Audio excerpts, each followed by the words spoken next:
Bonjour à tous. Alors au-delà, ou alors après le bilan politique d'EJL Citoyen, de l'initiative EJL Citoyen, qui a duré 4 ans, on peut dire que c'est presque une aventure. Bon, je l'ai déjà fait 100 fois, hein. Je pars invaincu, le programme reste avant-gardiste, les analyses sont incassables, il y avait un potentiel énorme, etc. Alors bon, on va pas revenir là-dessus. On va faire, et là ça va être douloureux, malheureusement, le bilan psychologique de ce peuple, parce que c'est ça que j'ai appris. J'avais rien à apprendre en termes de débat, en termes de répartie, en termes de défendre un projet, un programme, de montrer sa qualité, sa force, etc.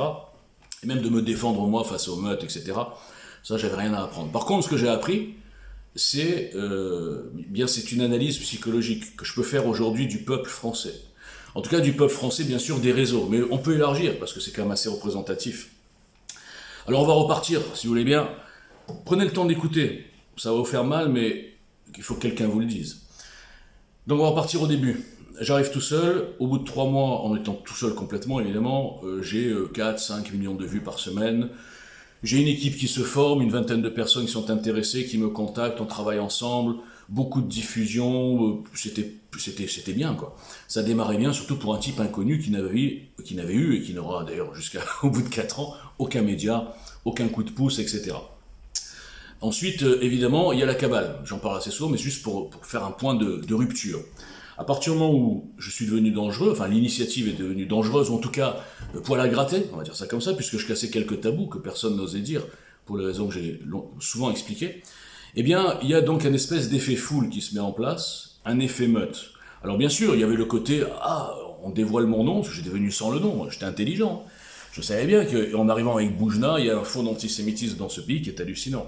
Donc, quelqu'un a dévoilé mon nom, et donc c'est devenu d'un coup, je suis devenu la cible. Alors, les antisémites, le RN, les militants, les influenceurs qui me prenaient de haut, enfin bref, tout le monde s'est un petit peu déchaîné. Et là, moi je me suis dit, à l'époque, au tout début de ça, parce que moi je connaissais pas, je découvrais Twitter, je savais pas qu'il pouvait y avoir des lynchages, mais qui duraient plusieurs années. Ça a quand même duré 1 an et demi cette histoire.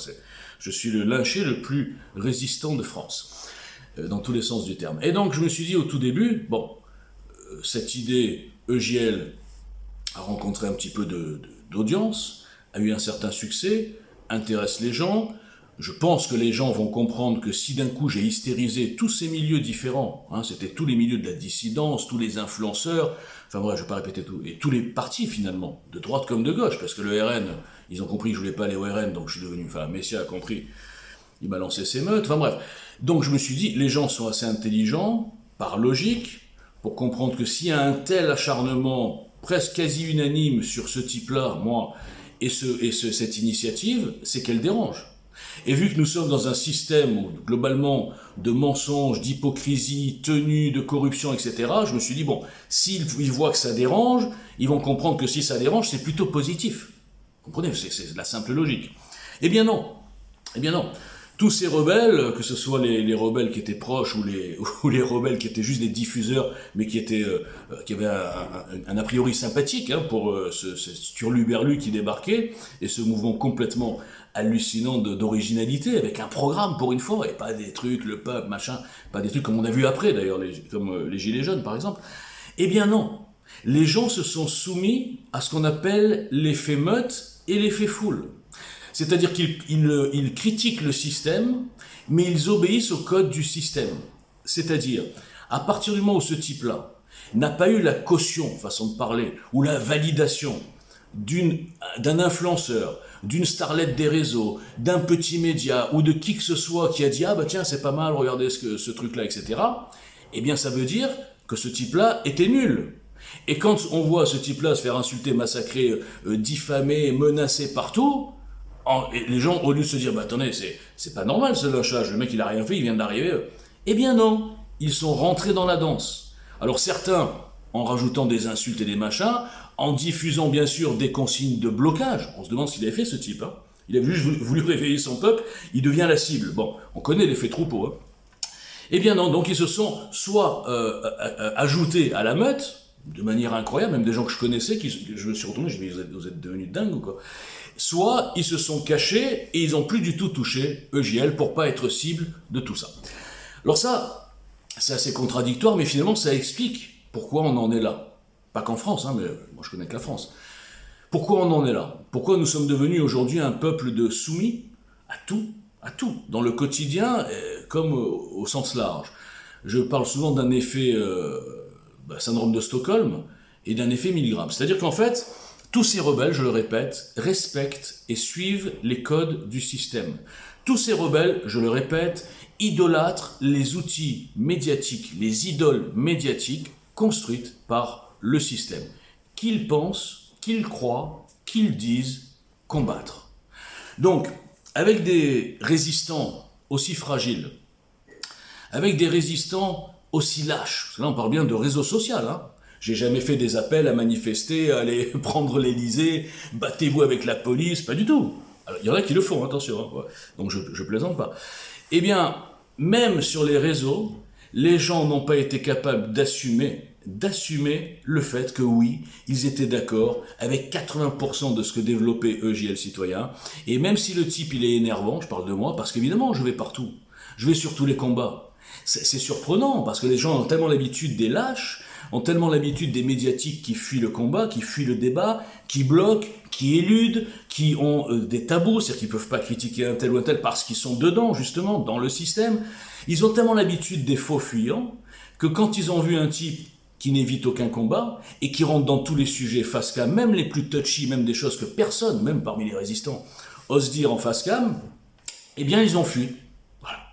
Donc, comment voulez-vous que ce pays se réveille, que ce peuple, en tout cas une partie de son peuple, soit capable de construire sa libération, de construire une alternative forte, d'accord, et de trouver du public et du volume, quand à la moindre petite vaguelette, les gens s'éparpillent, fuient, et en plus, ils se retournent contre le type qui a tenté quelque chose. Je veux dire, quand on analyse, oubliez mon ego, oubliez tout ça, voilà, je vous dis, c'est une voix qui vous parle, c'est pas Walter Rougelin. Quand j'analyse ces 4 ans, avec objectivité, quand j'analyse mes erreurs, ok, j'ai été un peu trop brusque, d'accord, mais quand j'analyse le fond, et les réactions des centaines, des milliers même, enfin, des gens que j'ai côtoyés de près, des centaines, je parle pas des dizaines de milliers sur les réseaux d'anonymes, etc., qui sont rentrés dans le lynchage, ou dans le blocage, qui ont obéi aux consignes de leurs petits chefs de parti virtuels, souvent, hein, sur les réseaux. Ils n'ont même pas de nom, c'est des pseudos, mais c'est des grands patriotes. Et ils gèrent des groupes, hein, je ne vais pas donner de nom, parce que justement, ils n'en ont pas. Et ils gèrent des groupes, ils disent, voilà, non, bloquez celui-là. Et les mecs, comme des moutons, entre moutons inutiles et anonymes, eh bien, ils s'adorent.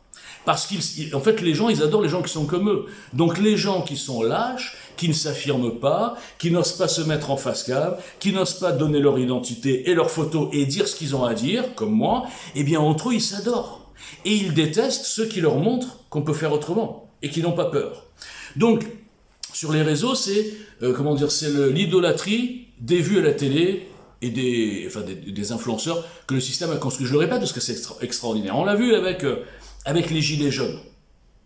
Les Gilets jaunes, c'était une expérience pour moi de laboratoire, puisqu'on voit un mouvement qui est au départ très sain, qui ensuite est pris par différents petits égotiques qui n'avaient rien, et qui prennent le porte-parole, ils se désignent porte-parole.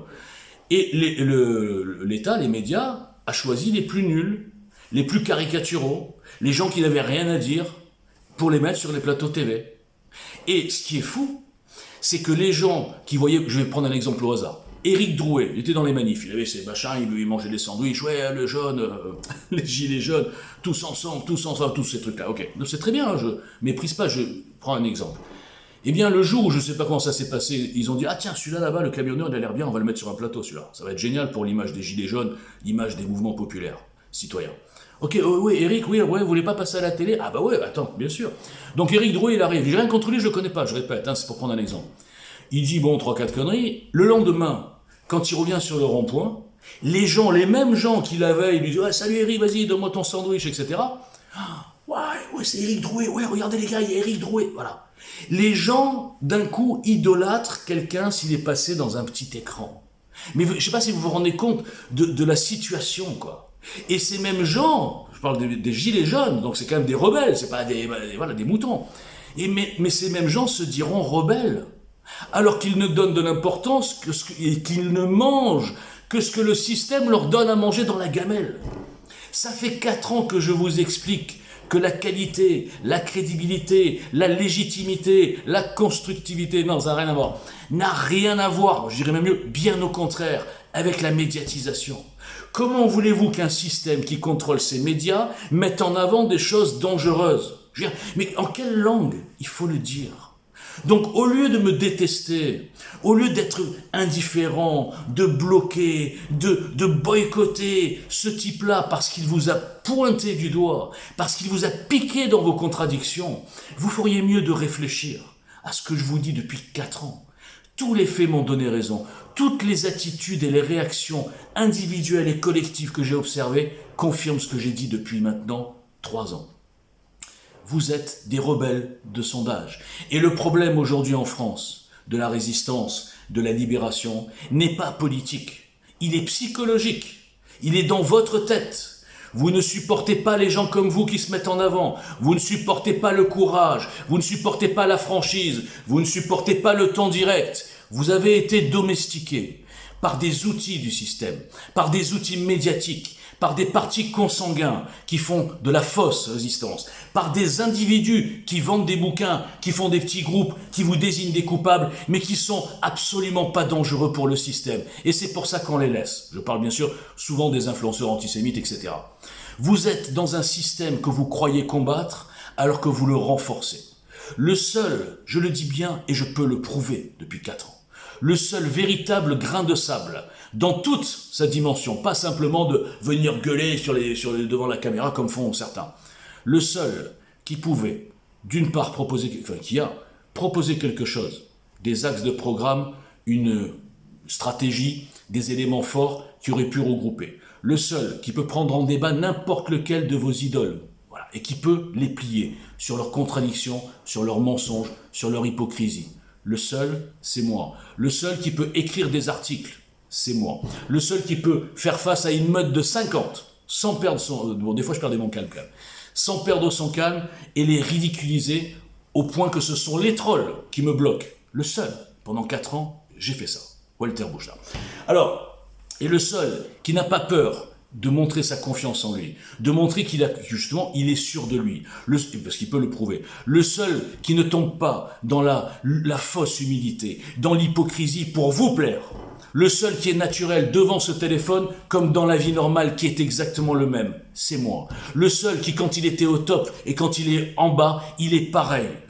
C'est-à-dire, c'est pas le pouvoir ou l'argent qui me donne une assurance et une espèce d'arrogance. Je l'ai toujours eu et je la garde. Contrairement à toutes vos petites idoles.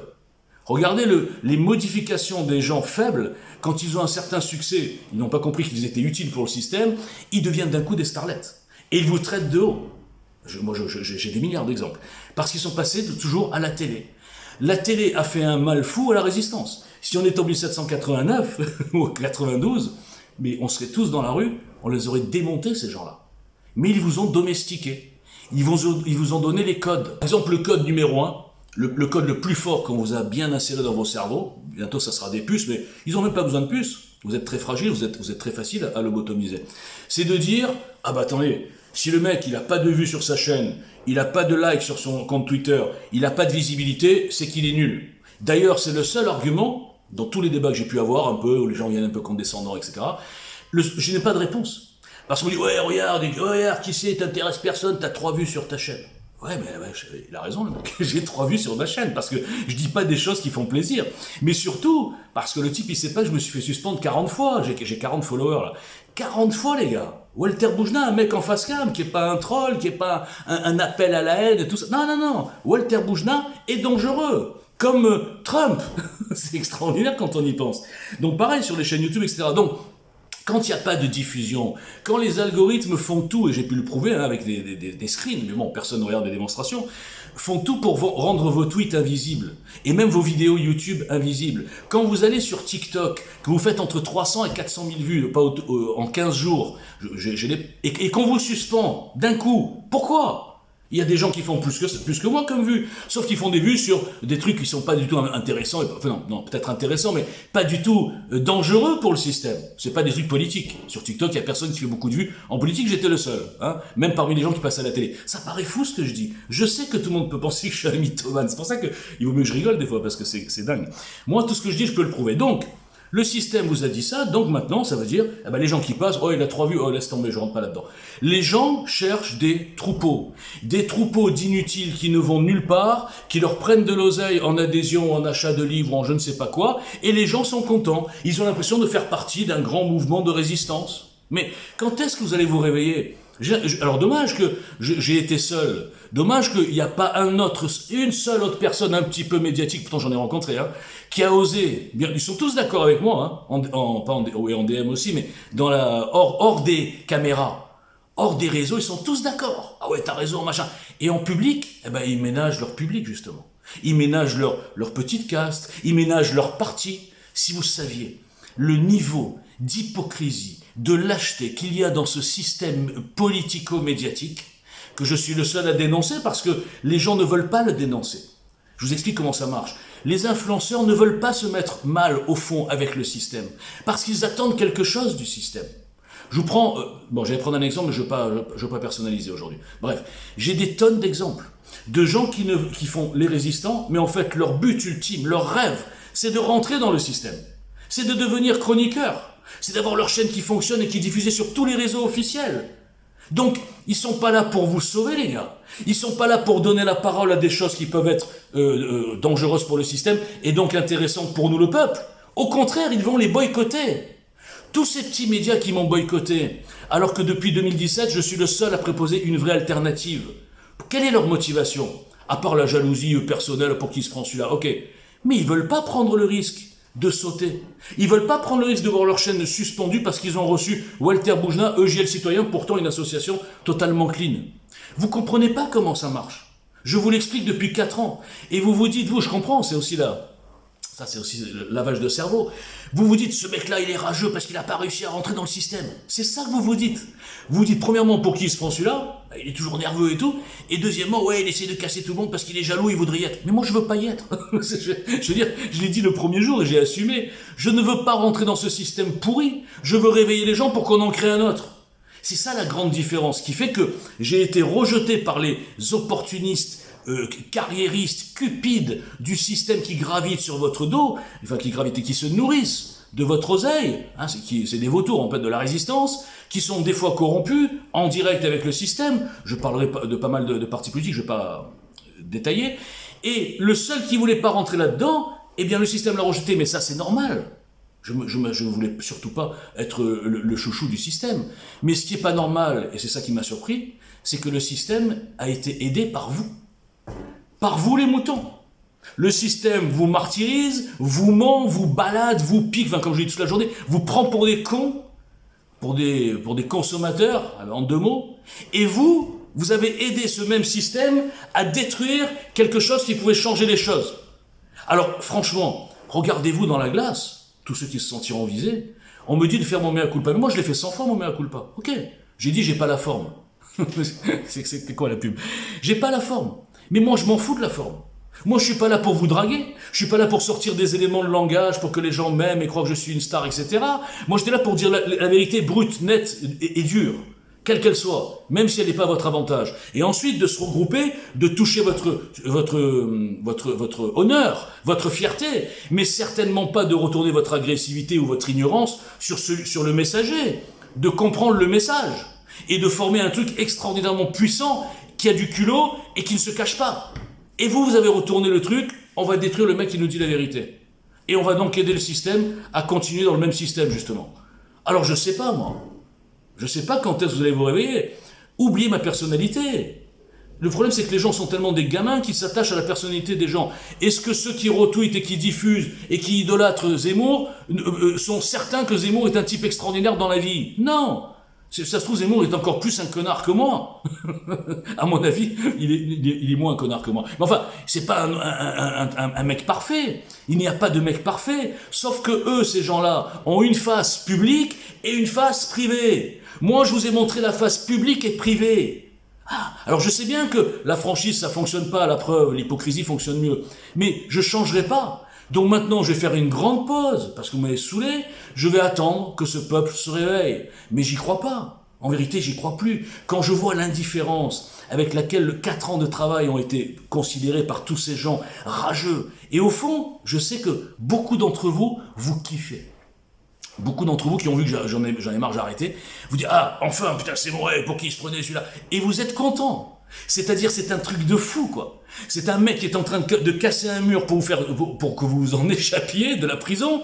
D'un coup, il est fatigué, il dit « Bon, les gars, vous mettez pas, j'arrête, c'est bon, le mur, on fera pas de trou, on restera là-dedans. » Et les mecs, ils disent « Ah, super, ouais, t'as vu, j'avais dit qu'il n'arriverait pas, de toute façon, il est nul, il sait même pas casser des murs et tout, ouais, tant mieux, machin, on est bien dans cette prison. » Non, mais franchement... Je ne sais pas quelle image vous faire pour vous montrer à quel point cette réaction de masse, cette indifférence, ce mépris, ça construit votre esclavage à tous les niveaux. Parce que vous vous faites avoir par des fausses idoles, des faux dissidents, de la fausse résistance, de la fausse opposition, partout.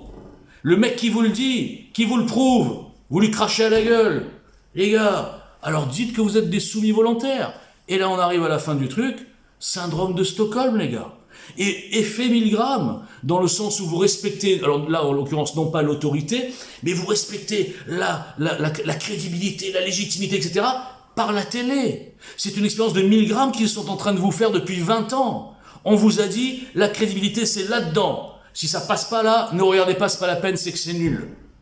Mais comment on peut être plus clair que mon discours depuis 4 ans? Comment on peut prouver à ce point-là que vous détestez la vérité, vous détestez la franchise, vous n'aimez que le mensonge et vous vous en plaignez derrière? Vous ne faites rien pour casser le système, vous ne faites rien pour changer les codes. Alors ne vous plaignez pas, ça fait 3 ans que je vous le dis. Arrêtez de jouer aux rebelles sur les réseaux. Vous diffusez des gens du système, vous diffusez des articles qu'on a vus partout. Vous êtes content d'être le 4548e retweet de Florian Philippot. Énarque fonctionnaire en disponibilité, les gars. Fonctionnaire, agent de l'État en disponibilité, il va faire la révolution. Il va casser le système, il va casser l'État. Je prends cet exemple parce que c'est carrément débile, quoi. Bon. Vous avez vu, chaque jour j'ai besoin de m'énerver, sinon c'est ma thérapie, hein, parce qu'il paraît que je suis fou. C'est ma thérapie. Voilà, je vais retourner dans ma chambre capitonnée et je vous dis à demain pour de nouvelles aventures.